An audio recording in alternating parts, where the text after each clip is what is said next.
কবরবাসীরা বেঁচে গিয়েছে মরে গিয়ে, বিপদে পড়ে আছি আমরা, তাই না?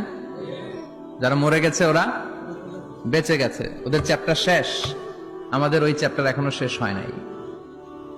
ওরা চলে গিয়ে আমাদের চোখে আঙ্গুল দিয়ে বলে গেল যে তোমরাও আসতেছো, দ্য ডেস্টিনেশন ইজ সেম, গন্তব্য একটাই, কেউ আগে কেউ পরে। কেউ কি এই মৃত্যু থেকে বাঁচতে পারবে? কথা বলেন। আল্লাহর ওলিরা বাঁচতে পারে নাই, নবীরা বাঁচতে পারে নাই।